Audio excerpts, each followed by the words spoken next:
All right. Nicky, where did you grow up? I grew up here in Florida, in Jacksonville. I mean, I've lived here since I was born. I don't really travel a lot, so it's not like a very interesting introduction to my life. Yeah. Yeah. So your whole life in Jacksonville? Yeah. Yeah. Mm-hmm. So you just graduated high school. You're 18 years old. Yes. And how long have you been training jiu-jitsu? Like 2.5 years, I think. I would say 2.5 years. Yeah. What's your rank? 3-stripe blue belt. Yeah. Yeah. And I'm pretty proud of that. I didn't think I would go that far. I really did love martial arts. I still do. And I guess being in jiu-jitsu, I build more confidence. And as soon as I came in, I'm like, I don't know, I was feeling a little iffy when I was starting jiu-jitsu, and then I finally got into it. I was like, I really like this. The first day I rolled, I wanted to come back. Yeah. The first day. Yeah. So do you spend time like watching a lot of the current competitors, the competitions that go on? Are you into it like outside of the school? Like how much time of yours does it consume? Well, I do sometimes. Like I'll look at like Craig Jones, or I'll look at people in like the UFC. I'll look at their competitions sometimes, but I mean, I usually, if I'm ever looking at jiu-jitsu, I'm looking at videos that are like teaching, like, hey, this is how you do this move, this is how you do this move, and like maybe like Eddie Bravo or something like that. So I don't like. It's not that much when I'm outside of jiu-jitsu. I'll just like look at videos to help me, and then, I mean, I should, but no. So let's talk a little bit off jiu-jitsu for a minute before we come back, so we can let people know who Nicole Baudin is. Okay. Do you have any special talents outside of jiu-jitsu? I don't know. I don't know. I don't think I've ever had the chance to like do anything outside of jiu-jitsu. I mean, martial arts I've always liked. Horseback riding. I really enjoy animals, and horseback riding I think I do pretty good in.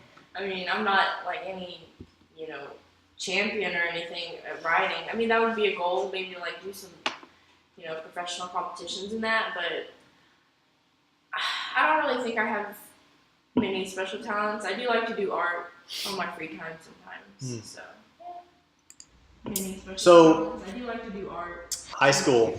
Were you nerd or in crowd? Ooh. So I think I was more nerd because I didn't really talk to that many people. Like I only talked to people because I had yearbook, and that's really the community. I had to just take their pictures, or I had to go get team pictures, or take pictures at carnivals, and I had to talk to people and interview. But I didn't really like hang out with all those people. I kind of stuck to my schoolwork, and that was pretty much it. All right. Favorite bands? Oh, man. There's a lot of different artists. I really love music a lot.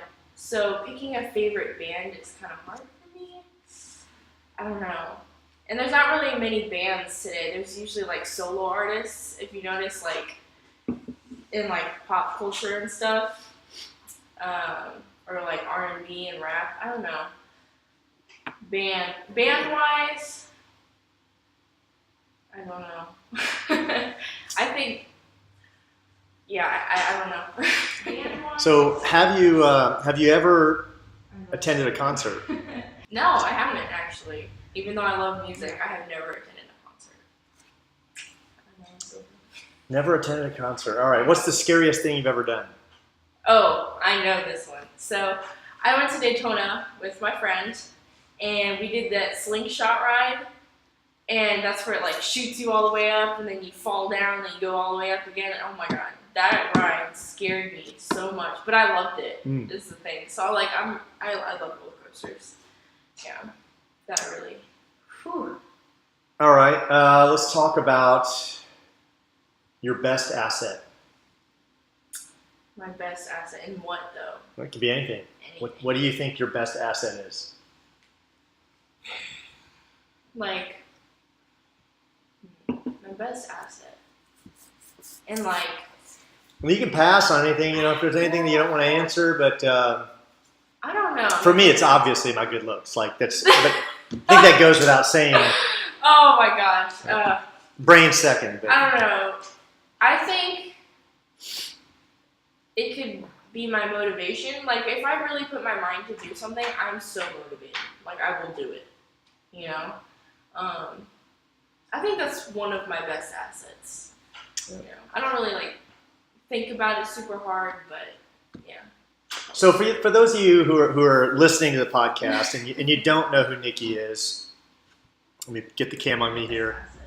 I don't really like. Nicky's a straight savage. She's a savage. So for those of you she who wrecks. are listening, She wrecks a lot of my guys, most of my guys, and the guys that can beat her don't always beat her. Nicky's a straight savage. She's a savage.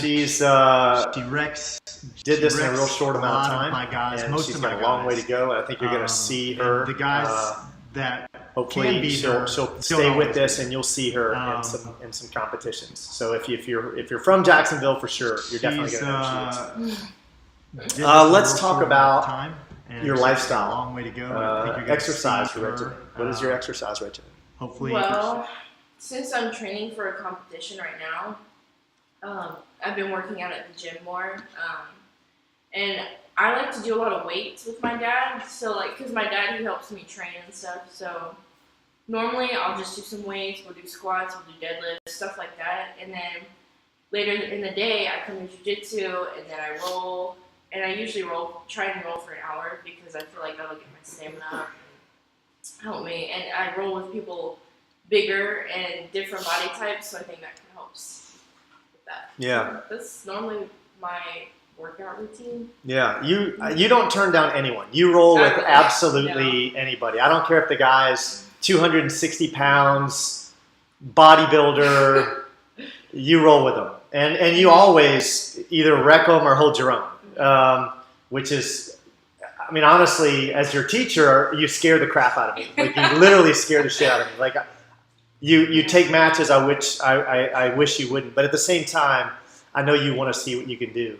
And you always impress both me and yourself. What about your diet? So what do you do to stay in shape as far as diet goes? Well, I don't have like a strict regimen right now. I really want to work on it. Like I want to cut out like sugars and stuff because I know that's like a really big like killer for a lot of people. And I always eat at home. If I ever go out to eat, I'll go out with like friends or something, but I really don't go out to eat very much. So I usually eat at home. We'll eat like salads, we'll eat chicken. And that's kind of how it is. Like in my family, we just eat homemade foods. We don't eat a lot of processed stuff. So, I mean, I want to get better on the diet because I know the Gracies, they have like a really good strict diet regimen, and I kind of want to get like on one set regimen. Oh man! So here's the part. Your dad's going to kill me. Your dad trains with me. He's older than you, but it's on my question list. So, have you experimented? Now you can pass on this question, which I may recommend you do. But drugs. Have you experimented with drugs? Do you obviously in the jiu-jitsu community, cannabis is mainstream. So, what's your take on drugs? Well, I've never done any drugs. I don't plan on doing any drugs because honestly, I know a lot of people are like, oh, do this, do that, it's so good for you, it's good for your body. I don't personally think it is, and I care a lot about my like skincare and stuff, and actually like doing drugs like hinders, your appearance, and it's not good for you in many ways, and I like to stay as healthy as I can be, and I think smoking and doing drugs and such, it doesn't leave a good image, and it hinders your performance. So I don't do drugs. All right. So take us through your daily routine. What's a typical day for you now that you're out of high school? Well, actually my daily routine kind of changes like throughout the week because I'm usually doing a lot of other stuff. So I'll either be here at the gym doing something when I get up. Like, I'll try and get up at like 9:30 to 10. Like, if I get to sleep in, that's sleeping in for me, 9:30 to 10. But if I'm going to get up and go do something that day, I'll get up at 7 or 8 and then get ready, go wherever I need to go, and then come home and just, chill, have my time off, because I'm always at the gym, so I try and schedule everything that I do around my time to, coach kids class and then be at jiu-jitsu, roll for an hour. If I roll longer, then, that just cuts into my dinner time, but, I eat pretty quick anyway, so it's normally my routine. All right, so now the interesting part of the show. One of the things that I wanted to do to differentiate my podcast is I wanted to tie in my biggest interest, which is conspiracies. And typically conspiracies, although I'm into government conspiracies as well, mostly ancient aliens and megalithic structures and stuff like that. But I won't drill you too bad. But I got a few questions. Maybe we'll try to keep it to 10 or 12. So, do you think our government runs our country, or do you think that there's a higher power that runs our government? And what some people would call a cabal. Is there a cabal that runs our government? And you can pass any question if you're not knowledgeable on it. Just say, I don't know. Or I'm probably not going to be very knowledgeable in any of these. But I don't know. As far as I know the government runs everything. That's as much as I know. I just know I don't want to say anything. Yeah. No, that's cool. We're just looking for your opinion. You're probably right where most people are. Most people don't dive into these. That's why they're conspiracies, right? Like if everyone, it's not mainstream. So I call it the woke meter because I like seeing who challenges mainstream, beliefs, right? Like I think that's the definition of woke is when you challenge. It doesn't mean that you believe in all these conspiracies. It means that you challenge mainstream and you don't take anything for granted. Like you have to, that has to be proven to you. You have to prove it to yourself. Yeah. So how old are you when 9/11 happened? I wasn't even born. Holy cow. I wasn't even born.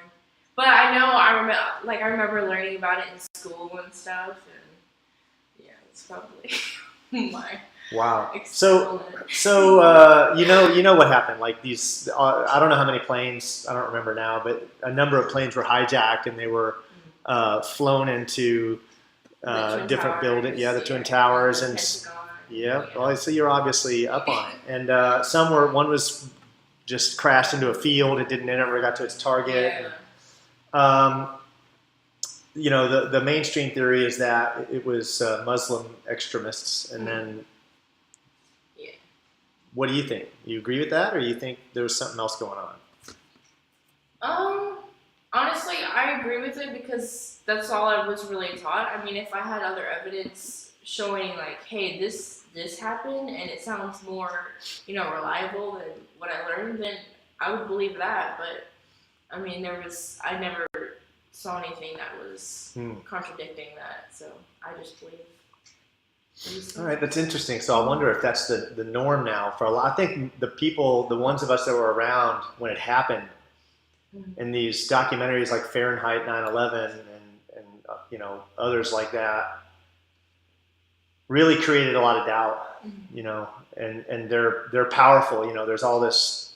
There was nanothermite in all the dust, and then there was all these they took all the videos, and there was an exercise going around the same time of planes flying to buildings with NATO, and there's all these really interesting accounts that really make it really builds doubt.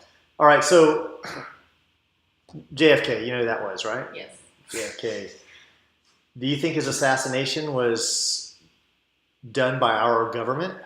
Like that's a kind of a sort of a mainstream. That's a good one because I know he did a lot of things that not a lot of people agreed with in that time. I kind of do think it would have been like kind of a government job. I I don't really like have a lot of information on it. I know we did have a class on this because actually one of my professors in my one of the college classes that I took, his dad was a lawyer, and his dad met JFK. He met JFK when he was a kid, and he had all of the books and the artifacts. So he was like a total, what do they call him? I don't know, like. Conspiracy theorist, but he definitely was on that. All right, he definitely knew all about JFK, everything about him. He knew it. And I don't know. I think maybe the government had something to do with it, but or maybe the government had, they were like, hey, we don't agree with this, but maybe someone just had the guts to just he wanted to do something about it. And I don't know. I think for his term, he did a lot of great things, So I think the mainstream the mainstream conspiracy theorists, if there's such a thing as that, believe that one of the things JFK did was he was going to dismantle the Federal Reserve. He was going to end the Federal Reserve. So all our money is printed up by this quote unquote Federal Reserve. Well, it's not federal. It's not government. It's private bankers that print out our money and profit from the interest that 10% annually or whatever that they get from us. So he wanted to end that, and that was the first thing that was undone by the person who stepped into president after him, is they undid that order to end the Federal Reserve. So a lot of people believe that was the motivation. So let's skip down a few. Are you familiar with, so have we been to the moon? No, I don't think we've been to the moon. Well, because of what we were talking about in our last podcast, talking about the what was it? Lead? Van Allen radiation belts? Yeah, the radiation belts. And, it doesn't make sense. Like, if we couldn't go to space, like, if we can't go to space now, I don't even know if we can. We might with our technology if we, actually try. But if our technology is so advanced now, how would we have gone then? Yeah, right. Why aren't we visiting the moon regularly now if we did it? But then there was someone else, me and my dad were actually talking about this the other day. He said, well, if we've been in the moon, why would we want to go back? And I kind of, I was like, well, that's true, because there's really no point. It takes a lot of money. But I don't know. I still don't really think we've been to the moon, because I've seen a lot of documentaries and such where they were like, oh, you can actually make a presentation and it looks exactly like the moon landing or whatever. And they had they redid the whole scene that they had made. Like, everybody saw it on TV, and they remade it with little models, and they used some kind of sand that reflects the light that you put on it, so it looked like it was the moon. I'm like, yeah, I don't believe it anymore. Yeah, interesting. An interesting thing about the moon, and this I didn't know this for the longest time. This was relatively new knowledge for me. I didn't know that. You've heard of the dark side of the moon, right? We never see the back side of the moon. The moon is fixed in orbit. It doesn't spin. It's fixed with one side facing the Earth. I mean, what are the odds of that? That is because technically it does have to have a rotation. I mean, there is a very, very slight rotation, but it perfectly matches our orbit so that we only see one side of the moon. And that is, the odds of that are unreal. That's, anyway. So let's go on to another one. Have you ever heard of the theory that we live in a simulation? I only heard it when you guys talked about it for the last podcast. So, no, I haven't really researched that. Are you talking about maybe Matrix? Kind of stuff like that. Well, I haven't really dug into that. That would be one theory of it. Some of the greatest minds in our world today, I think Elon Musk is one of them. I listen to just about everything I can that I see of his, and he believes it's 1 billion to 1 that we're in what he calls base reality. And like basically he's saying he's all but certain, you know, I mean, that's pretty crazy odds, 1 billion to 1, that we're not in base reality, that we are in a simulation. And I mean, if you think about it, if you just look at our belief system, like what's our religious belief system? If our religious belief system is that a creator created us on a whim and can wipe us out on a whim, aren't we essentially, for him, you know, a simulation? You know, like if we could do that with something, we would be, that's artificial intelligence. We're creating that, you know, and we can end it and do whatever we want to do with it. Well, that's an idea. That's, wow. Do you think aliens exist? Yes. Yeah? I mean, because, like, think about it. We're in this huge universe. Like, how can we be the only ones? It's kind of arrogant to just claim, oh, we're the only ones in the universe. Like, they've even found, like, on Mars, I believe, they found, like, snails or slugs or something. And, I mean, it may just be a snail or slug, but that shows there's life forms outside of, you know, our range, you know? So I do think that happened. And, you know, with the pyramids, and, like, structures back in Easter Island and stuff like that, you know? I feel like, because I don't know, I'm not really knowledgeable in this, but I'm just gonna say, like, you know, what I've seen on, like, documentaries and stuff. So there was, like, you know, the pyramids, how they're shaped, they're so perfect. And today we can't make a structure that perfect, even with all of our technology. So that goes to show, like, how advanced they were, how advanced they were, like, back then. They had to have help of some kind. Yeah. Because with regular tools like sticks and stones, how are you gonna make a nice pyramid like that, you know? It's perfect on every side. There has to be some other being out there that helped or something. Right. Yeah, the pyramids amaze me. I love studying megalithic structures every night. Just about. I watch some documentary on megalithic structures, and I'm thoroughly amazed by the pyramids. Oh yeah. Are you familiar with the Anunnaki?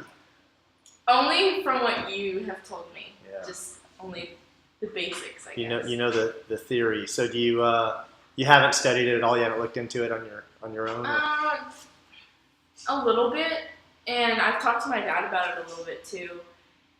Honestly, I don't totally disagree with it, because that sounds like something that could actually be possible. Like, if you think about it scientifically, I mean, it sounds possible. And, so, yeah, go ahead. Well, so in my opinion, it's the most credible alien theory that we have today. Of all aliens we believe in, whether it's Greys or... Yeah. I'm not really down with all the different types of aliens. I would frankly, I'd believe if there's one alien, there's countless, millions, billions. It really doesn't matter. You know, I don't think you'd ever catalog them all, right? Either there are or aren't aliens. I believe there are. And, you know, the Anunnaki theory is that astronauts visited our planet to mine gold and basically needed helpers to, they got tired of mining gold themselves, you know, and then they took early hominids and mixed their DNA with it, and here we are. So it's really an interesting theory. I thought it was very interesting when you explained it to me, so, I mean, I need to research it more, so I'm on that level, on the woke meter. I'll send you some stuff. Yeah, send me some stuff. So, have you ever heard the theory that we're ruled by reptilian shapeshifters? There's a guy out there named David Icke, and he's very popular, a speaker, just travels the world and talks about this. No. And Alex Jones believes it also, right? Okay. Yeah, Infowars.com. You know, a lot of people out there believe that we're ruled by reptilian shapeshifters. Well, aliens is one thing, but reptile shapeshifters. That's another. I don't believe that. I'm sorry. That's a little out there. But I mean, I don't know everything about the world yet, so I mean, I'll have to look into that. Yep. That's very that's interesting. So what do you think about chemtrails? Have you heard about that? You familiar with chemtrails? Not really. Like chemical trails. Yeah, so there's people that believe that they're putting like heavy metals in the atmosphere with, you know, that the government's flying planes and releasing, you know, well, we don't know exactly what they're releasing. I mean, people speculate that obviously it's to hurt us in some way, right? I'm not real big on that one either. It doesn't really make a whole lot of sense to me. Because I mean, they're breathing the same air, right? Right, but the last guest, Jason, made a good point. Is that what if they have what if the select few have the serum, right? So I guess it could. But that would cost money to make that too. So they're wasting money on killing people, and then they're wasting money on making a serum. I don't know. It doesn't make sense to me. So is there any possibility that the Earth is flat? No possibility? I don't even know, a little? I don't know. I don't know if I believe that because, I mean, yeah, we have maps that are flat, but that's because it's on paper. If you go and look at, I mean, the Earth is round though. Like when you go and look in space, it's round. I mean, yes, you know, it's because of the atmospheric, you know, coverage that we have, but I mean, it's round. You know, it's, you think about gravity, well, that's what keeps us all down. We're not spinning in a circle. Mm-hmm. So it's gravity that keeps us here and flat. And I don't know. I don't think that it's flat. So it depends on how you look at it, you know. And I remember Jason, you know how he said about the boat on the horizon or whatever? Well, like, if it goes out, it doesn't drop or whatever. That's what he said. You know, because Earth is round, and if it was flat, you know, it would just keep going like it normally does. Well, yes, it does that, but it's also how far your eye can see. You know, your eye can't see all the way out there. It can't see it drop. You know, it's not going to drop because the Earth isn't like super round like that. You know, it's going to be straight when you go around it. You know what I'm saying? So. Interesting. Yeah. So, any chances the Earth is hollow? No, because the Earth has a core, and it has a core, and you know the core. Every like planet that we have, like the sun, of course, is hot. It's like, you know, every planet. That's where they get like the heat from underground. I really don't know, but I don't think it's hollow because the core of the Earth is hot. I've seen in many textbooks. Maybe I'm wrong, but based on what I learned, it's not hollow. And we haven't even dug close to the surface, inside. We can't even get there, and I mean, nobody really knows. So it's one of those topics that can be anything. So do you believe that we evolved from apes? Oh. Well, that's a tough one because there was different kinds. I believe, based on what I remember watching, this was a long time ago, I was watching a documentary and it said we evolved from some different kind of ape. I don't know what it was. I know we evolved from like Neanderthals or something, and then, you know, Homo sapiens, you know, whatnot. I don't know how the order goes, but I think we might have evolved from a different kind of ape, from, you know, the ones we see today. Yeah. I mean, I know our genetics and everything is very similar, but it's not like exactly the same. So I think we evolved from like different kind of ape. Yeah. All right. So, do you think there were more civilized? There were earlier civilizations on Earth before us that were possibly more civilized than we are. You think there's any chance of that? Yes. Well, I think that, if we're thinking about the theory where the civilizations are reborn and then they die and then they're reborn, if you're going with that theory, then yes. Because, I mean, I've heard that one. It sounds pretty legit. I mean, it could have happened. But going back to what I was saying, well, I kind of talked about it like a little bit, with people being civilized. It depends on how you grow up, because civilized for one person is different for civilized in another, like, culture. So, like, slaughtering a pig in one culture is supposed to be, like, good, good health or whatever. It's good for your family because you eat it. But if you're slaughtering a pig in front of a bunch of people, like here, or, people are like, oh my God, that's so barbaric, but for them it's civilized. So, today we rely on all of our technology and such, but to kind of make our lives easier. But back in days where there was no cell phones, there was no, technology like that, they had to rely on each other. They had to rely on just what they needed in the wild. So I feel like that's, for them, that was civilized. For us, I mean, it's civilized, how technology and whatnot, and had all these manners. But I think for every civilization, it's different kind of civilized. So you think there's any possibility that there was a civilization before us that had better technology than we have today? Oh, better technology. Well, based on, the old structures, and, like, if you go look at Easter Island, those big, statues and stuff, I feel like they could have had way better technology, because you think about it, how are they going to move those statues exactly how they are and shape them? Like, you couldn't ever get, like, some little, just something you made and just carve out of those big stones, So I feel like that could have been possible. Yeah. Interesting. That's what I believe as well. Yes. So, personal time. Let's let people really get to know Nikki. What's your favorite TV show? Well, I have a lot. Orphan Black is one of them.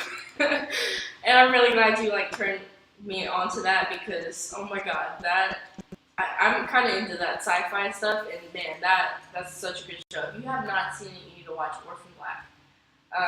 Definitely. Yes, definitely. Definitely. One of my favorites for sure. It's so You'll be a Tatiana Maslany fan in no time. Oh, yes. She's amazing. Like, every role she did, I couldn't even tell it was the same person. She acted so different, and I hated one, but I loved the other. And then, the other, it was so good. I loved it.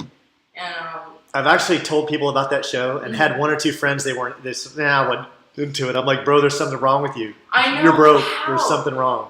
She did every impression,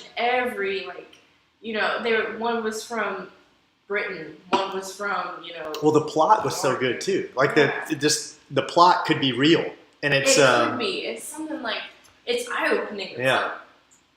It's sci-fi, but it could happen today. It could be happening right now. Honestly, that's what's really wild about it. And she did a great. I think she was the director as well. She's the director, the main actress. She's, super impressive. I love it. That's talent right there. You can be the director and you can do all those roles.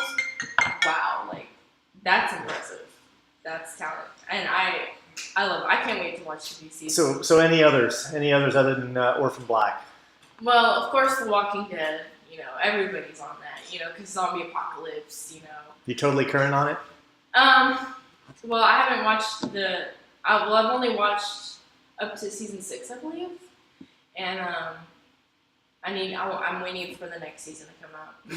No, you can't be a Walking Dead fan without being a Game of Thrones fan, right? I mean, they go hand in hand. I haven't seen Game of Thrones. Oh my God! So, I feel like such.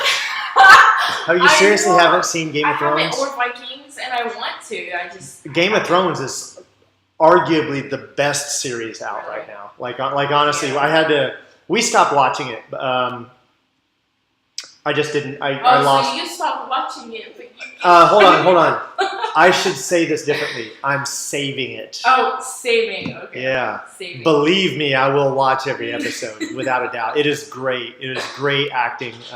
Well, then let me reword it. I'm good. saving it for when I have the time to watch it. I like to binge watch. I can't stand watching an episode and waiting for the next. So that's how I am with Walking Dead and Orphan Black. Like, if I can't binge watch it, I don't want to watch it. Yeah. So I at least do a season at a time. I will not watch one episode to one episode. I can't do it. Mm-hmm. I have to binge watch. Yeah, I hate stopping because it's like, it's so good. Like, if it's that good, man, you hate. Yep. You really just want to go back and watch it. Yep. Like, it's.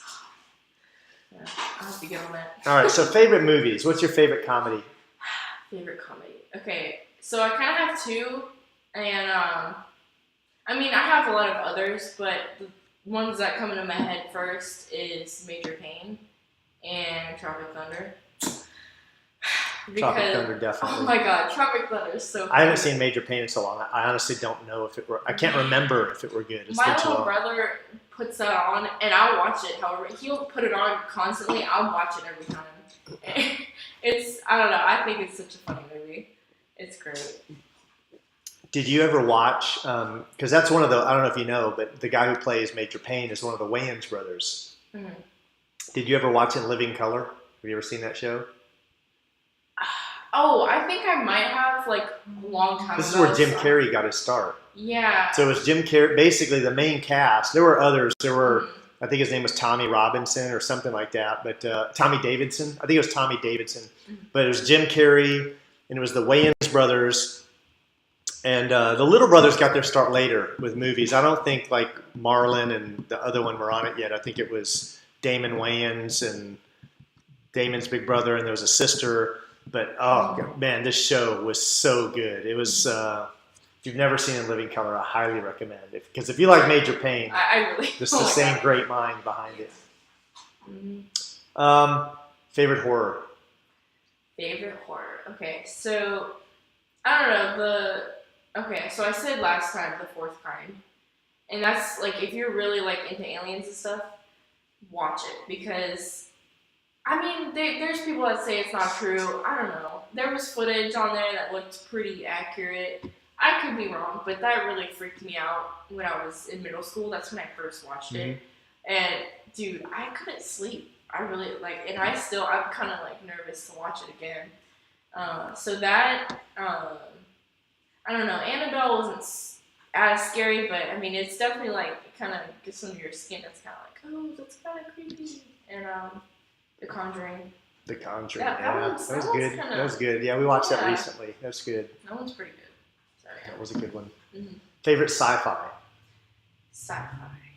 Like movie or? Movie, yeah. Favorite sci-fi movie. I mean, you can always go with Star Wars. You never go wrong with Star Wars. Star Wars, that's obviously at the top of the list. I'm trying to think of this one. It's Will Smith. Or not Will. Yeah, I think it is Will Smith. And his son. I think his son was playing it as well. I forget what it's called. I really do. But they're on this planet. They're on Earth because they had to evacuate from Earth. So they're on Earth, and it's like totally hostile environment. And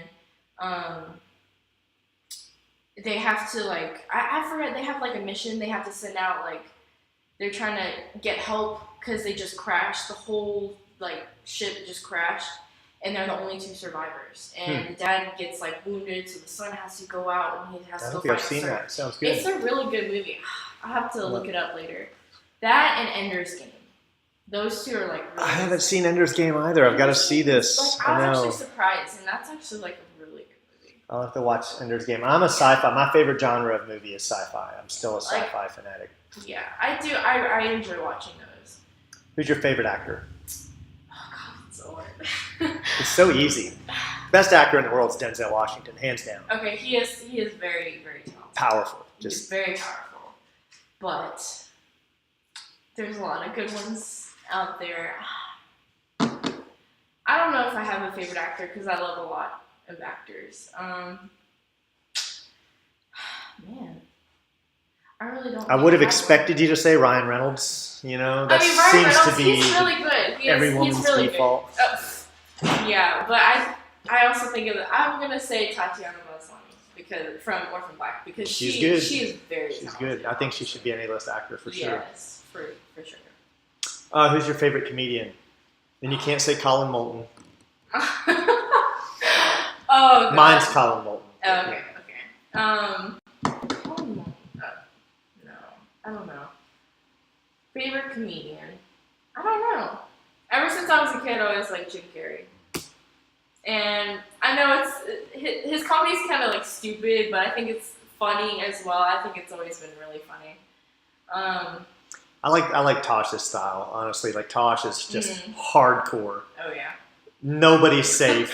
There is no political correctness whatsoever. Yeah. And that'd be me. Like honestly, that's like this is why it's dangerous for me to have a Facebook account because I will lose all of anyone that I should be doing business with because unchecked I will offend everyone. Man, I like comedians, so like I'm so mad that I can't figure out the names of the ones that I really like, but yeah. Okay, well if it pops up, we can circle back. Yeah.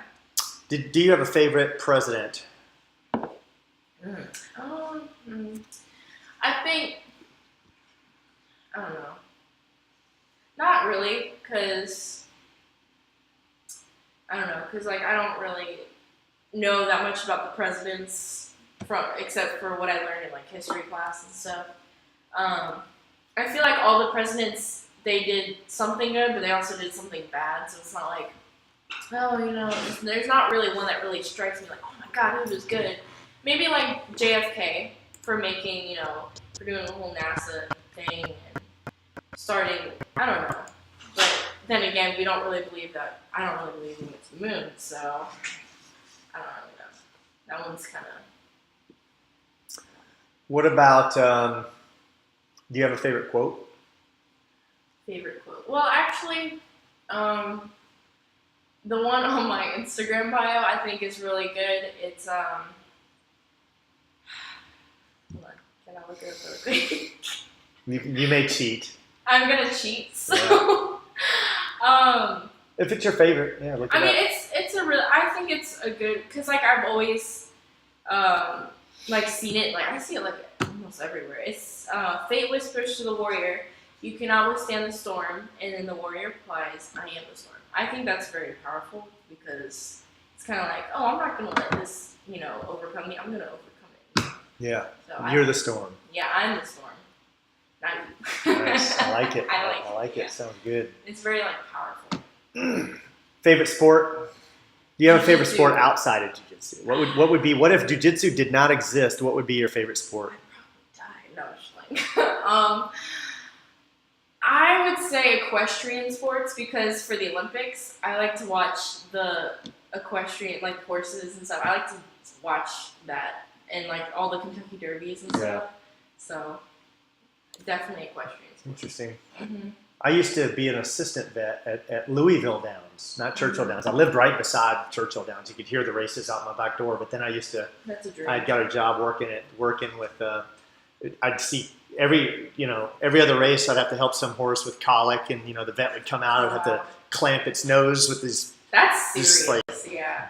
Big steel clamp, and then they'd shove a tube into its lungs to its nose, and Wow. we had to test all the horses for marijuana. And an interesting thing about racehorses, and they're actually trained to pee when you whistle. So like all the vets at all the at all the tracks, they sit in the stall holding this extended pole with a cup at the end, and they whistle, and the horses know that, hey, it's time to pee. I know. That's so cool. Yeah, at least that's what they told me. They had me whistling for no reason, and the other guy that was working with me too. So maybe they thought it was a joke. It could have been funny for them. That's funny. But I believe it. I think they are. So if you could, here we go. This is a good section. If you could have any job or profession, what would it be?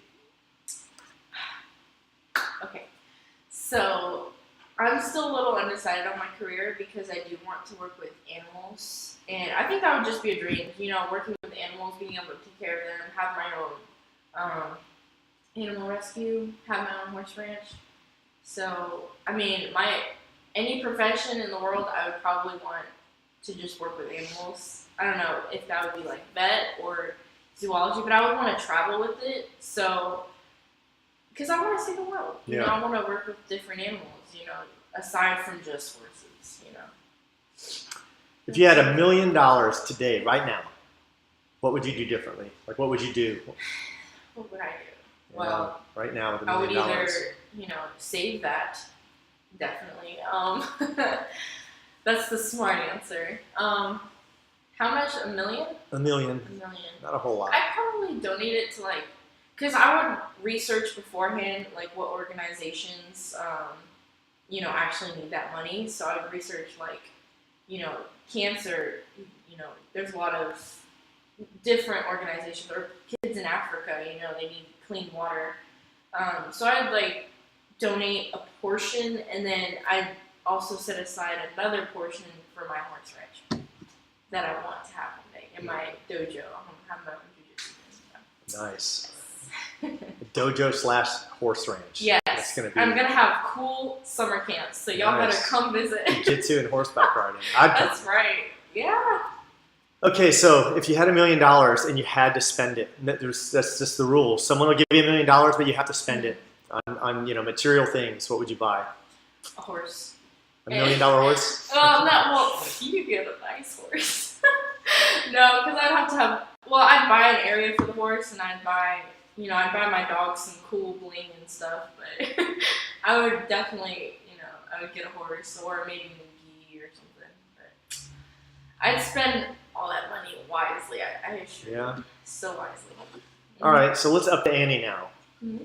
Now you've got money to change the world. You've got $1 billion. What would you do with $1 billion? What would be the most, you know, important thing you could do with $1 billion?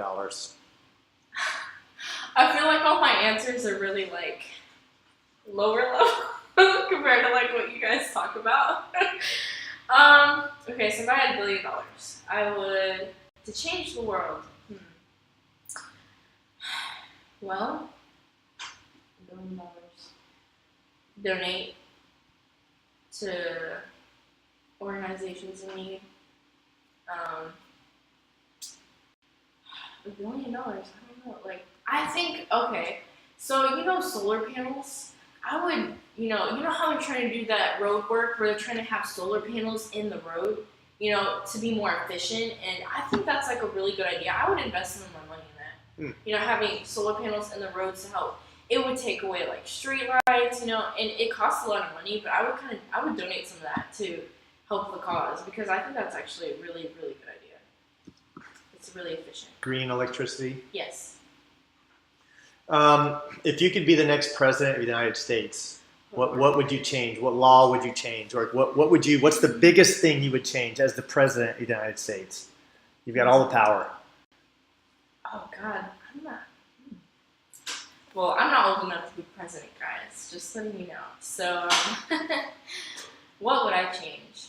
I liked Jason's idea of changing the healthcare system for people, because I think what Obama did with Obamacare, that was kind of crappy. So I think I would change that, and maybe like insurance plans with different companies, like, because I know there's a lot of people that work really hard for their insurance and having all these benefits, but I don't think they get everything they want out of it. So I think if you change it for each company, I don't know if they have the power to do that, but I think helping change that for each company would be beneficial, because some people work way harder than others, and some people, like, you know, they don't get all the benefits that they need for their family, and I think that's important to change.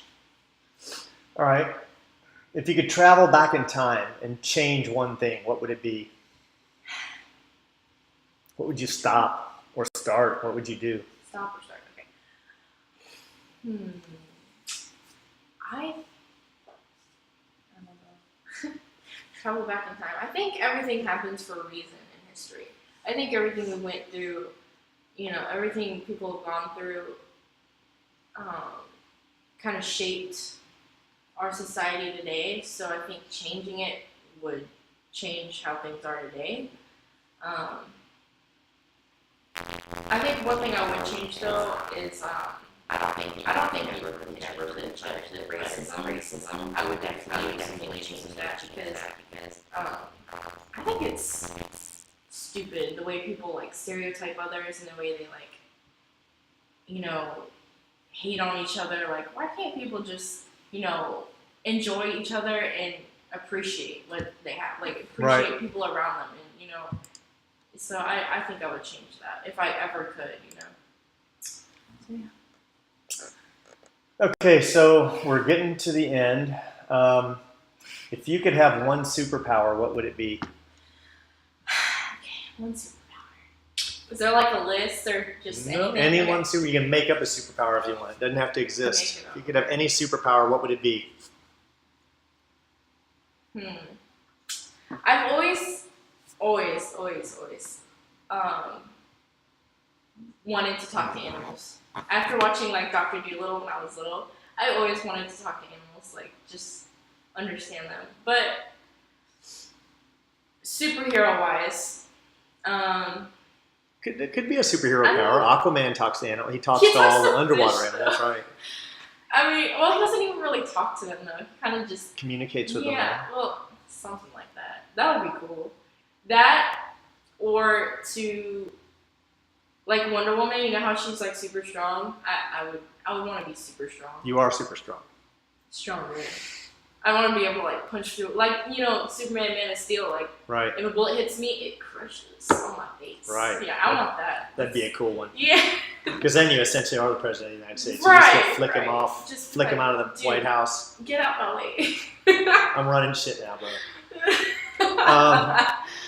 Right. If you could have dinner with anybody from any point in time, today, anyone that's in history, who would you have dinner with? And what would you talk about? That's a good one. I have to think about this one. Dinner with, who would you have dinner with? Just curious. I really wasn't ready for that. See, I wasn't ready for that question. Honestly, you know honestly who it would be, and people are going to misinterpret this. It's going to be misinterpreted, I know, and I'm hesitant to say it. Hitler, because I would want to find out what the hell he was thinking. Like, and honestly, so here's another reason. There's an interesting documentary out there called, and you heard me talk about this. Mm-hmm. It's called Hitler: The Untold Story, mm-hmm. and history is written by the victors, right? That's a fact. Like.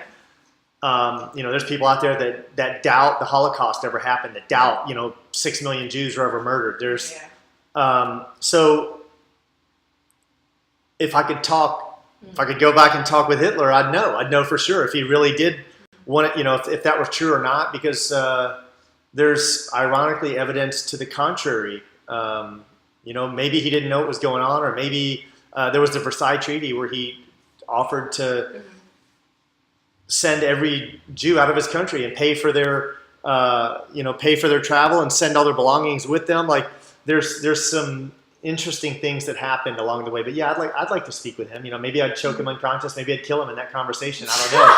But yeah, I'd like to know what was going on in his head, right? Like World War II, seriously, like why'd that happen? Like what's the real deal? What are we missing?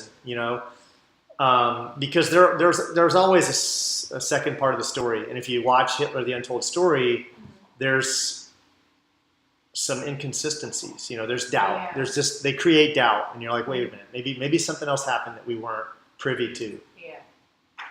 Okay. So I'm thinking about it. All right.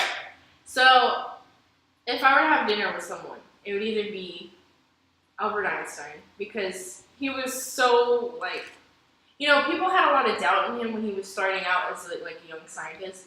And then, how he changed, the math system and whatnot, I think that's really powerful. I would want to have a conversation with him, even though I'm not there yet. So I think it'd be cool to have a conversation with him. I don't know what we would talk about. I would definitely talk about, how he went through all his struggles. I would want to talk about, how he stayed motivated through people would judge him really, really bad. And then once he became, more well known, people were like, "Oh yeah, check out this dude," Or, I think I would want to meet. Oh great, now it's turning into 3. Michael Jackson, because he was such a legend, and everybody who doesn't love Michael Jackson? Honestly, I want to meet Mike. I wish I could have met Michael Jackson. I mean, but he arguably, or debatably, he was a child molester. Yeah, that's one thing, but I would still want to meet him. I don't know why. He was an amazing artist. Absolutely, he was. And arguably the most amazing artist in the world. He was. And do you hold it against him because he was a child molester? Yeah, probably. But yeah, interesting. Yeah, But you don't know. That's the thing. You don't know if it's true. You don't know. You don't. But there's compelling evidence. Obviously, there's compelling evidence that it happened. That's true. Okay, so let's move down now. Now we're going to get into back to the jiu-jitsu and martial arts questions. So if anyone hung on to this podcast, interesting podcast. This is probably what they were waiting for. Oh, we may change the format down the road. We're learning. We're experimenting. We're just throwing ourselves out there. I hope I didn't disappoint anyone with my lower level answers. I think everyone's going to be impressed. So we discussed already what arts you studied in your ranks. You're a 3rd degree blue belt. Don't say black belt now. You've answered how long you've been training, 2.5 years. Mm-hmm. Your lineage, what's your lineage? Best attack, we talked about that. We talked about your style. Leg locks, we just said. We know you love leg locks. Oh, yes. What's your favorite leg attack? Okay, leg attacks. I really like doing heel hooks because they're just right there. It's right. Because if I try to do a straight ankle, it's kind of iffy. They can still grab your neck and grab, but heel hook, they're not gonna see it. If I'm attacking the whole leg though, I really like to go for the leg lace. Because you can't. It's so hard to get out of the leg lace. If you have it really good and tight, they're done. I like the leg lace. Okay. Yep. Sounds a lot like my game. Interesting. Yeah. And hooks. Favorite MMA fighters? Give us a few of your favorite MMA fighters. I think last time I already said GSP. Yep. Mm-hmm. GSP is your favorite. All right. Pretty much. Well, and Conor. Look, I like Ronda Rousey too. When she was still in UFC and stuff, she was really good. She actually kind of set UFC for the women. Pretty much. And I love Conor McGregor. I know he's very cocky, but I think that's what I like about him. He's always confident in his style. It kind of motivates me to want to be more confident in what I do. He's, even if he doesn't win, he's still good because he's I'm getting paid. I don't care. So I don't know. I like those 3 the most. Most influential BJJ practitioner.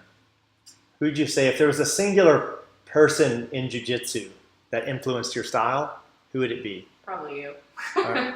And if I didn't, because I train with you, and I don't know, how you show the moves and how you know so much about all the moves, even in life, you're so knowledgeable in a lot of things, and I think that really influences me. I'm just man, I want to be like that. I want to be that smart. I want to be that good. There's I no want to doubt. be that good in jiu-jitsu, Be way past me. All right.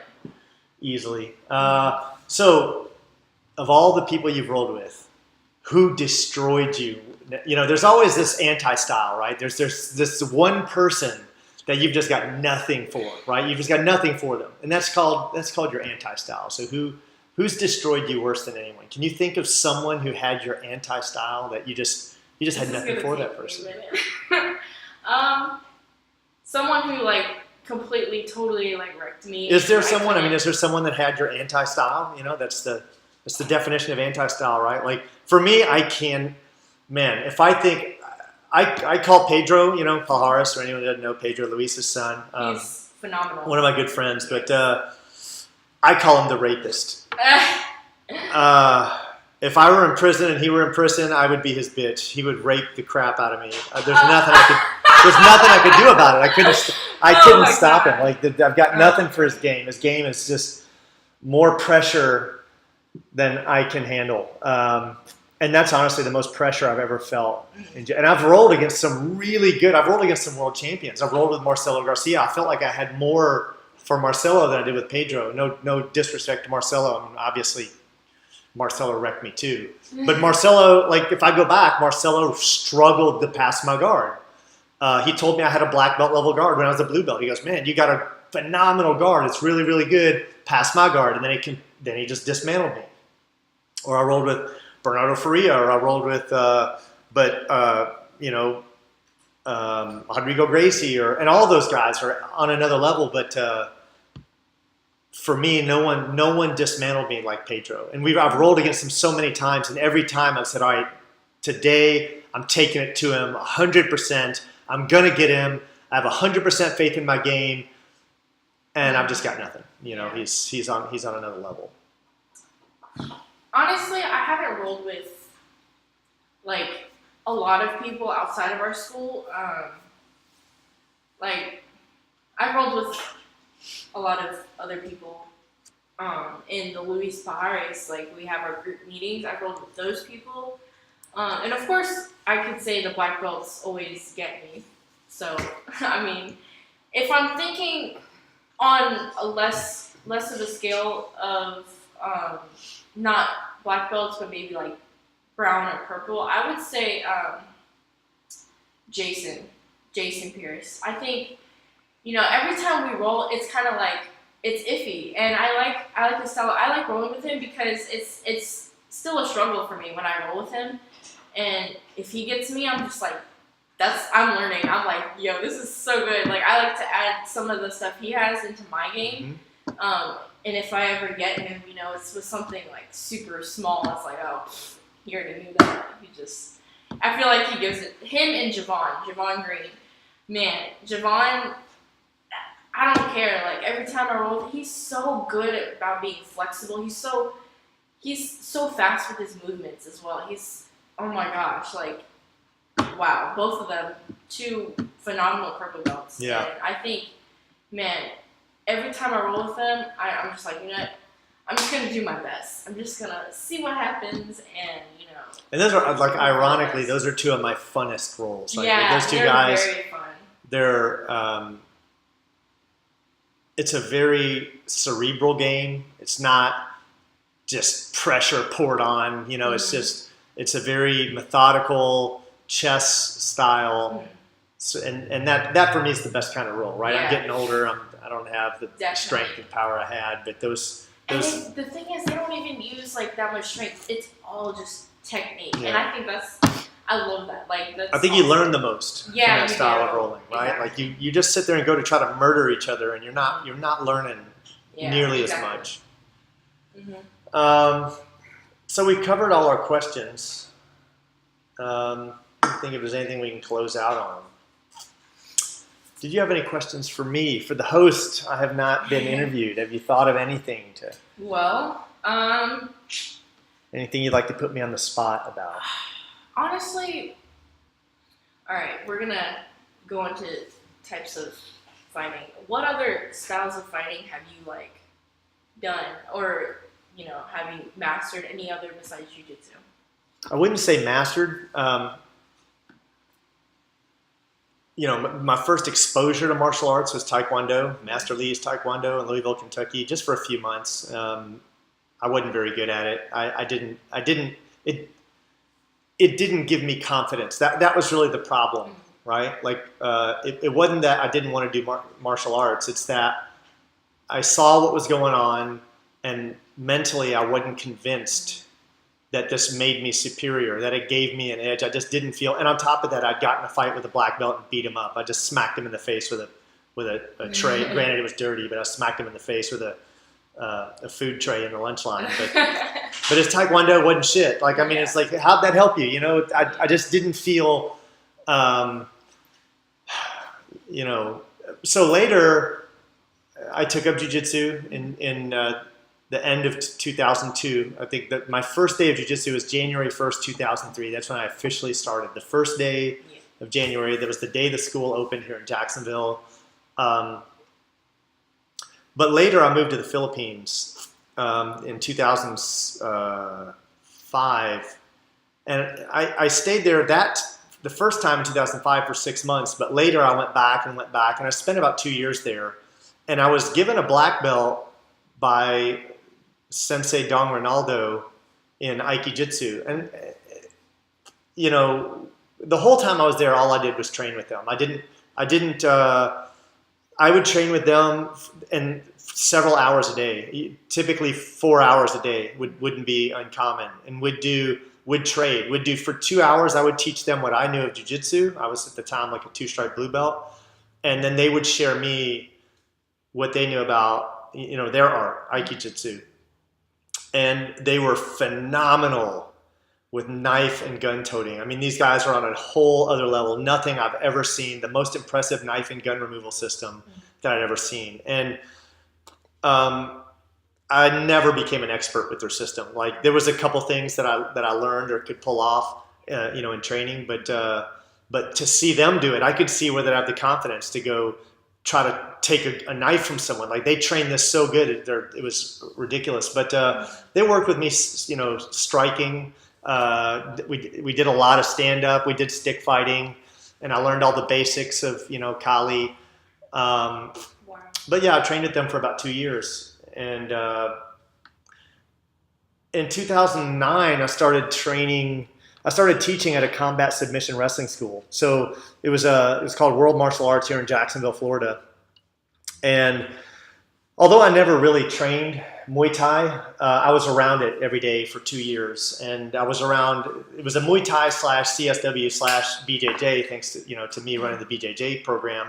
But we would always mix it up. So that's when I started getting exposure to leg attacks, because when I would get caught, it would be by a heel hook. At the time, those were rudimentary leg attacks at the time. It was basically just like heel hooks and leg laces. That was like the two things they were doing that was, new to me.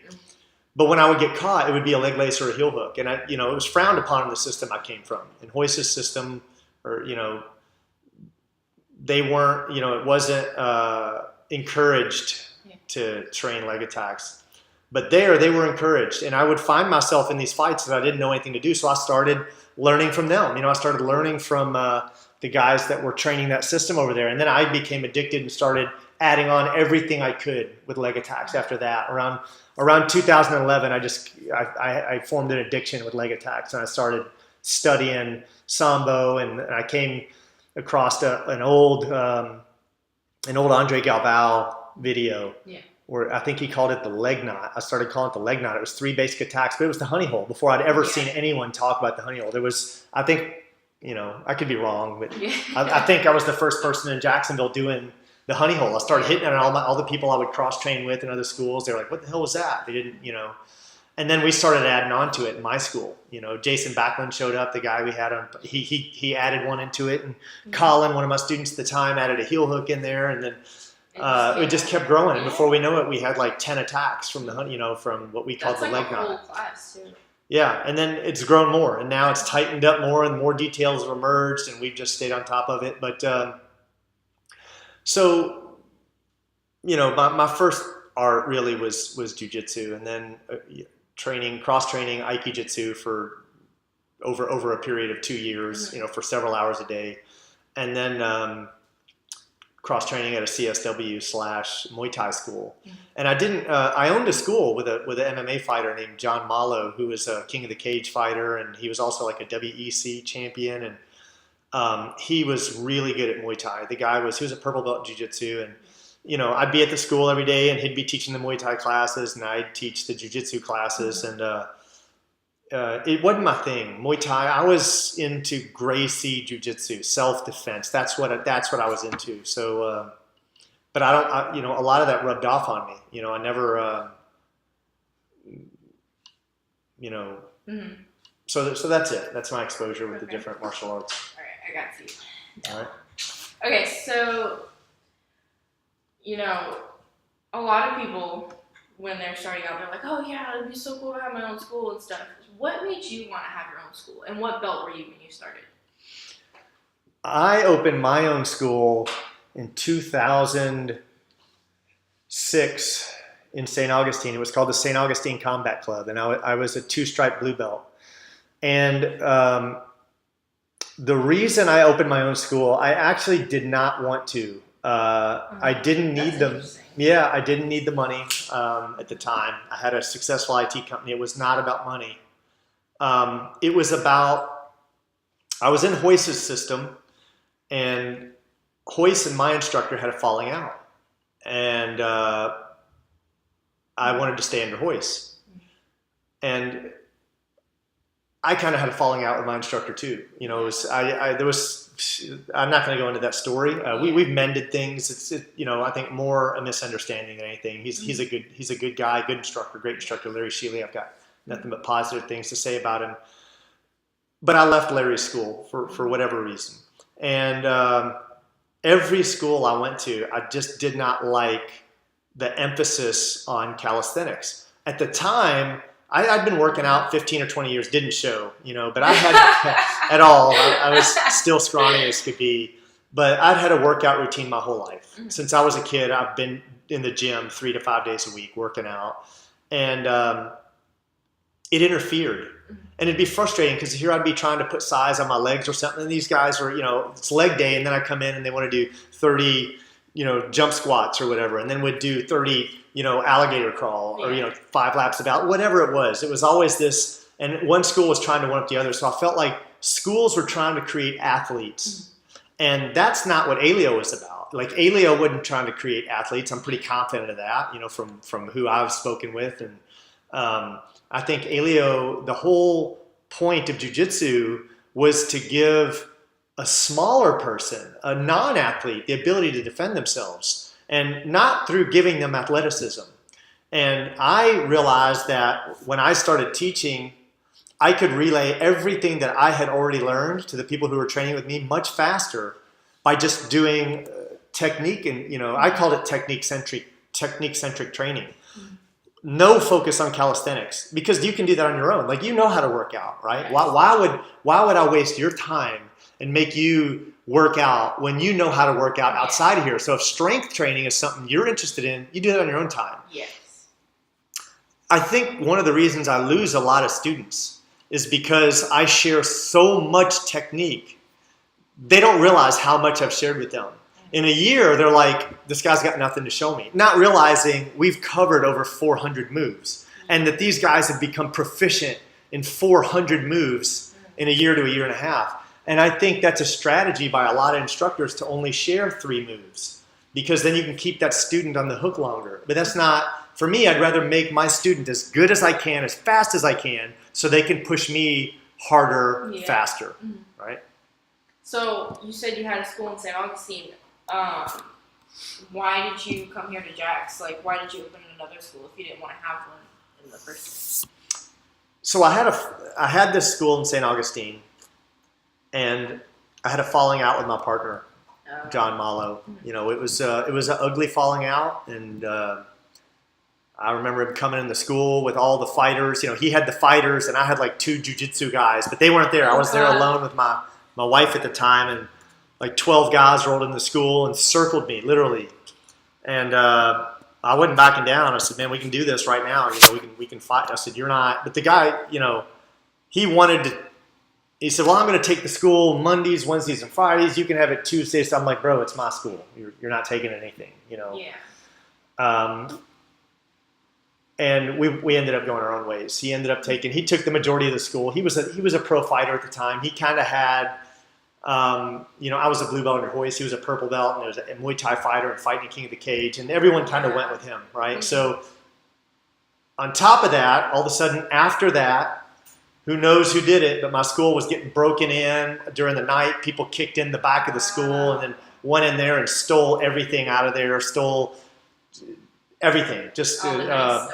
Yeah, everything that was in the school, gis and projectors, and but they were also just breaking stuff. And I was in Jacksonville, Florida, and had been driving to St. Augustine. So this rash of break-ins happened at my school, and I just shut down the school. And again, the same thing is I wanted to continue jiu-jitsu. I didn't want to stop.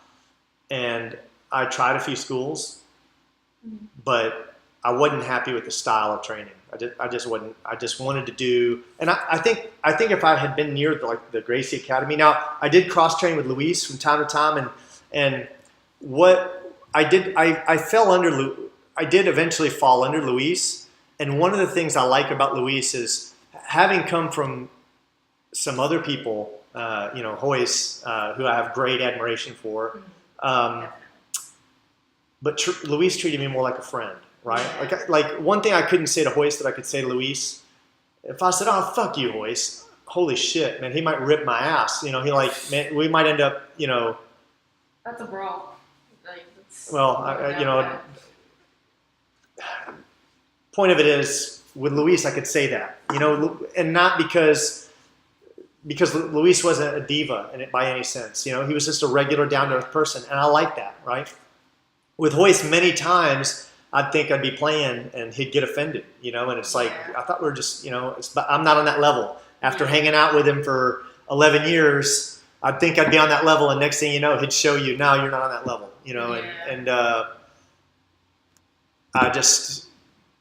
I think that's important, like having a good relationship, honestly, when you are in a gym with all these people you're rolling, it's an art where you're just like, you're on people, you're rolling with people, you're hugging people.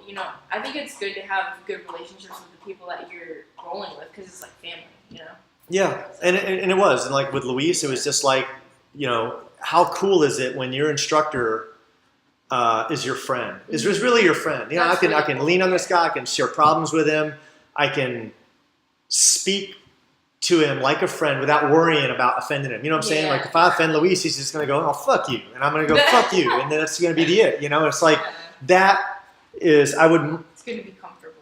It's good to be comfortable. Yeah. It really is, so I felt that was more real, and look at Luis's pedigree. It's ridiculous. It's under, Hickson. It goes Elio/Hickson, Luis, me.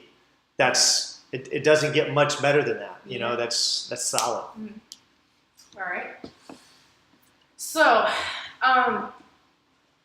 if you started this when you were younger, I don't think you would still do it today. But if you had a chance to go into UFC or MMA and stuff, would you? Yeah. You would. Yeah, if I were younger.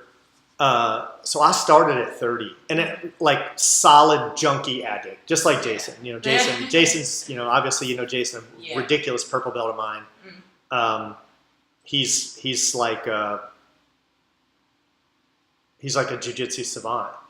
He figures out anything, and he can watch a video and then come in and hit that move on you, and it's a crazy move. I don't have to rep it for a month. Jason's like a jiu-jitsu savant. But when I came in, I couldn't train enough. 3 days a week was a minimum for me for the 15 and a half years I've been doing this. I would say that'd be a bad week. An average week for me was 5 days a week, which is what I still do today.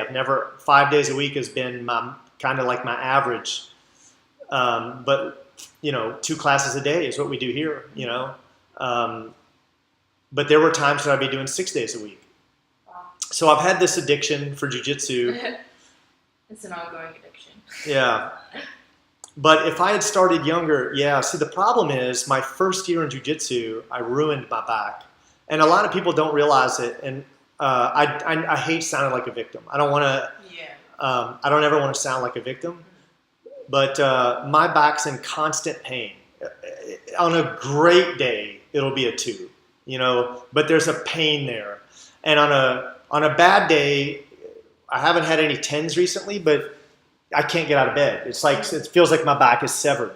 I've had probably 18 to 20 cortisone shots. And this weekend, it's like at an 8. And when you're rolling with big people and they want to stack you, it affects your game, right? You can't allow yourself to get stacked. I have to use the ground. So my style has evolved so that it's a very small hindrance. It's not a big game changer, the way the game plays out. I use the ground as a crutch. I watched a guy I watched the guy in 2003. I went to my first Worlds, IBJJF Worlds in Santa Barbara, California, and I competed in the blue belt division. I was a white belt, but I competed, and it's an interesting story. I'm in the bullpen, and I'm actually a white belt who's trained 3 months. Okay, this is in March, I think March or April of 2003. I've trained like 3 or 4 months, three and a half months. Yeah. And I'm sitting next to this guy, standing next to this guy, and he's the guy I'm going to fight. And I can't remember who asked you. Let's see. He says, "Oh, who are you under?" And I was like, "Oh, I'm in Hoist's network. I train." He's like, "Who do you train with?" And I said, "Well, this guy Larry Sheely, he's a blue belt, so I'm training under a blue belt, right? Who sporadically flies to California for training, and comes back and shares what he's learned, and did a good job." Yeah. So I'm like, "Yeah, who are you under?" And he's like, "Hickson Gracie." I'm like, "Oh," and I'm like, "So you're in Hickson's network?" He goes, "No, I train with Hickson." And I'm like, "Oh God." "How long have you been training with Hickson?" He's like, 7 years. I'm like, "Shit, 7-year blue belt Under Hickson. Ooh. Best instructor in the world, and I'm a 3-month white belt." But he didn't submit me, and there were times when I was on top of him. I've got photos of it. I don't have video of it, but he got me on points. But I was really happy, man. I was like, That's an accomplishment. Yeah, it was really. I wanted to win, but it was pretty close. I think he got the takedown. That's really what it was about. He got the takedown. But yeah, if I had started this with a healthy back and maintained a healthy back, I was rolling in 2003. I'm sure you've heard the story 1,000 times. Yeah. I was rolling with a guy that was like 100 pounds heavier than me. That's fairly accurate. I think he was about 265. I was about 165. I think he was 265 and I was 165. He was right at 100 pounds heavier than me. And I got him in a triangle, and he literally stood up and power bombed me on my back, and I heard it. I heard it in my ears. I heard it, and of course I was pissed then, right? Like now I'm in fight mode. I'm getting that tap. Like you're going unconscious, right? I'm mad now, and of course my instructor's like, "What the fuck are you doing? Why would you?" But for all it was worth, I choked him out, of course. I'm going to get the choke now, but it ruined my back. My back was absolutely ruined, and it is ruined today. But I fought. I did fight once. I just wanted to get that under my belt. I wanted to say I could do it. If I had a healthy back, I enjoyed fighting. I actually, I would do it for sure. I would try to go in the UFC. Well, talking about the Gracies and Hickson and Hoist, I think it would be cool to meet them because I've never met them. But when you go, I know you guys traveled together for a while, right? Like three. So I would, when Hoist would come into town or whatever, I'd set up seminars and then I'd follow him. So like at one time he came to Jacksonville, we did 5 different schools. I set them all up. We went all over Jacksonville, but I would also follow him when he would leave. Down to Tampa, and then from Tampa to Orlando, and then maybe Orlando to the Valente Academy in Miami. And every time he would come through, once or twice a year, we would travel. I'd put him up for a seminar or several seminars, and then we'd travel around. And there would be times when I'd go train with Hoist, in Virginia or other states. I'd meet up with him, and I'd get to train with like Rodrigo and Halleck and Helson and Hoyler and. That's amazing. So yeah, but we also 2 times we did a tour around Asia, and I set up where we went all through the Philippines. We went through Singapore and Thailand and where else? I know there was more than that, but yeah, we traveled around Asia a couple times, and then we did one tour all throughout Europe, and we went, all over Europe, and all these are like 1 week. 1 week tours where we're him and I are just like riding around on trains throughout Europe, and it was giving seminars or just giving seminars. That's awesome. But what's interesting is I was in Hoist's network under my first instructor, and I don't know whether I stood out or not, but Hoist, I got my blue belt in 10 months. I was I thought that was doing pretty good. That's really good. And then when I was living in the Philippines, I was technically still under my instructor, but I reached out to Hoist and said, "Hey, can I open up a school over here?" And he said, "Yeah, man, that's cool." So under him, I had this school called Gracie Cebu, and I was teaching out of Doce Paras, and Doce Paras was like the headquarters of Eskrima, our niece, and Filipino stick fighting. Yes. But Hoist, we had never really, we'd been to a few clubs with like my dojo, like there'd be like a whole bunch of us, we'd go out drinking or whatnot. We'd go to a club. Hoist wouldn't drink, he'd just have water. But, I'd never really hung out with Hoist, just me and him. But I'm in Cebu and I get a call. And I answer the phone. He's like, "Yo, Bobby." I can't do his accent. I'm not going to try. But I'm like, "Who's this?" And he's like, "It's Hoist." And I'm like, "Hoist Gracie?" I'm like, "What? Hey, what's up? What's going on?" He goes, "Hey, I'm going to be in Manila. You want to come hang out?" And I was like, "Oh shit, yeah, hell yeah!" So I fly to Manila to hang out for a couple days, and he's there with Hoyler. So he's doing Ring of Fire in Manila. And Gokor's there, and Josh Barnett's there, and all these really good fighters, right?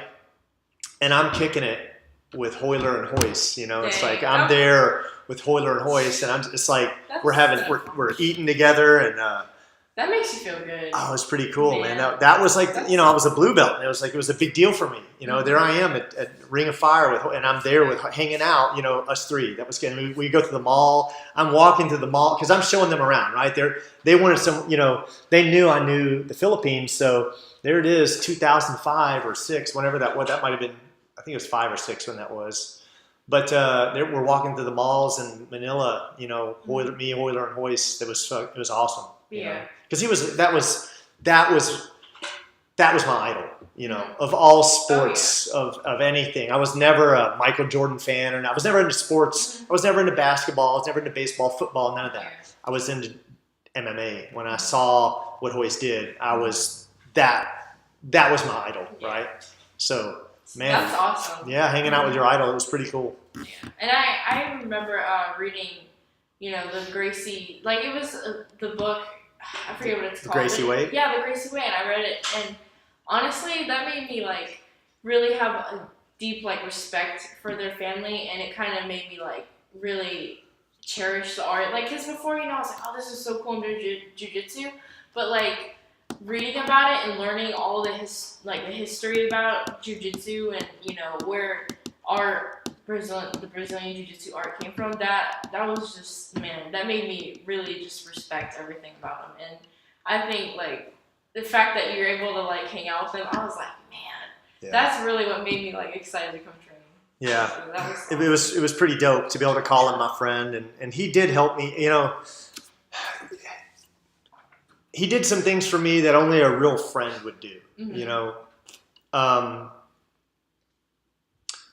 It was a hard choice leaving him. It was a choice I thought about for a long time, but I just didn't feel like we were friends. Like I think there was some times when we kind of had some friendly moments, but I could see when he was with friends. So we'd hang out with this guy named Arturo, and they'd be wrestling with each other, it's like, man, that's his friend, right? But me and Luis were friends, like I'd go to lunch with Luis, and it was, and that. He is a very, like, very, very cool dude. Man. Luis, like. We can hang out, like, we can be driving across the country, and I can talk about anything I want with him. If I want to reach over and smack him on the shoulder, whatever, I don't have to worry, like, oh, is he going to misinterpret this? I know how he's going to interpret it, because he's my friend, right? And that wasn't there with Hoist. And when I tried out for my black belt under Hoist, he had me test for my black belt, and I didn't get it, and I got accused. I felt betrayed. So I guess I'll share this story. Please. I went down to the Valente Academy to test for my black belt, and here's all these Valente people that aren't part of my team, right? At the time, there was this merging of Hoist's team and the Valente brothers. And the Valente brothers have some phenomenal self-defense. I think they're the best between the Gracie Academy. They're like part of the Gracie Academy. But Hoist was merging his fight team into the Valente brothers. So I go down there and I test for my black belt. And these people that I didn't know, I did not know these people. After I test, they come up and they tell you whether you get it or not and why you didn't get it. And they accused me of living a unclean lifestyle. What? Yeah. They go, you know, so I felt like my technique, I had superior technique. This is what I felt. Like I was confident in all of my technique. I know that I studied Gracie Jiu-Jitsu for like 11 years at the time. And I had felt like I had complete mastery over all the self-defense. Yeah. And so to hear these guys, like Hoist is standing behind me, and to hear these guys accuse me, what had happened is, I don't drink. Anyone who knows me knows I don't drink. If you know me and you've hung out with me, I don't drink. Yeah. Maybe once in 6 months I'll have a beer or something. Actually, you have a way healthier lifestyle. I have a clean lifestyle. I do. Very clean. And when I went and tested that night, they don't tell you what happened, but that night I'm out, and me and my wife go out, and I kind of celebrated. I had like a Mai Tai or something, right? What I didn't realize is some of these black belts were in the restaurant, saw me, right? So when I'm after the next day, when I go to hear about how I did or whatnot, they're like, do you smoke? I'm like, no, I don't smoke. And they goes, oh, really? You don't smoke? And this is some black belt under the Valente brothers. And I'm like, no, I said I don't smoke. Do you drink? I said, no, I don't drink. You don't drink. And I was sitting there thinking, I was like, well, last night I had a drink. I was kind of, but I kind of backstepped, right? It sounded, anyway, I just didn't like the fact that I was being graded by some people that I didn't know. Here I'd traveled the world with Hoist, and Hoist should tell me. I felt Hoist, if he was my friend, he should tell me. Because I said, later on afterwards, I was kind of asking, I asked the Valente brothers, I was like, who failed me? I just want to know. And they go, well, ultimately, I'm like, I was having a conversation with like Guy or Pedro Valente or Joaquin, one of them. And they say, well, ultimately Hoist makes the decision. Ultimately Hoist will make the decision whether you pass or not. Wow. And I'm like, wow, I kind of felt like, why were these guys telling me? And Hoist didn't say anything, like why were they telling me I was living an unclean lifestyle, right? And I didn't like that. And then I didn't like being judged for my lifestyle. I was like, what's this got to do with my lifestyle? What if I do want to drink? What if I do want to smoke? There were black belts before joining that academy that I know smoked the hell out, and they were black belts, right? And I'm like, I just felt like the pretenses I was being judged under, I didn't like it. Yeah. I didn't like it. So that's understandable. Yeah. Drove home, called Luis, and told him, hey man, is it all right if I move under you? Mm-hmm. That was it. Well, that's interesting. I haven't heard that story, so that's intense. Like, wow. Yeah. Yeah. For something so small, being judged for that, and you're just testing for a black belt. Yeah. That's tough. But very interesting journey. Very interesting. Yeah. Well, that's all the questions I really had for now, because I know you're going to make more podcasts and you're going to share more about yourself. I don't want you to share everything, so you can save it for other ones. But, yeah. So if you're listening in still, we didn't have a guest lined up today intentionally. Tomorrow I'm going to be on another podcast. I'll plug it real quick. It's called The Locker Room with Art War and Wallow J, and I think there's another gentleman who I don't know, but it's some cool guys. I'm going to be on that podcast. It's during my regular time that I would be podcasting. So today, I wanted, for consistency's purpose, to do a podcast, and for learning purposes. We're always learning. I'm always practicing with my equipment, and we wanted to keep, for anyone who wanted to listen in and kind of see what's going on, we wanted to keep some content coming. Mm-hmm. So I'm not the most knowledgeable in some of the areas, so that's why when we were doing the interview, I was kind of like, what? But it's learning experience. I'm sure when I get more, knowledge, and when I have more years training in jiu-jitsu, I think it'll be a better interview. So yeah. I think this was more like, all right, let's see what we're going to do. This is more like, okay, we're just seeing how it is, kind of testing things out, But I think, this has been a really good experience. Yeah, we just had a good time. The whole point of today was just having some fun. I called some friends on the last minute to see if I could get them on the show. But again, it was just about having some fun. Nicky, thanks for coming on. Yes. You're my partner in crime, so we're going to see more of you. You're going to be here helping me interview some of the people coming up. We've got the next 2 months fully booked. Some of the people, let's talk about real quick before we close out. In closing, let's talk about some of the super cool guests we've got coming up. So obviously Luis Palhares, Master Luis Palhares. I'm excited for that. Man, this is a guy who's got stories. You know, we're talking, Very knowledgeable. 50 years of jiu-jitsu training with the Gracies, and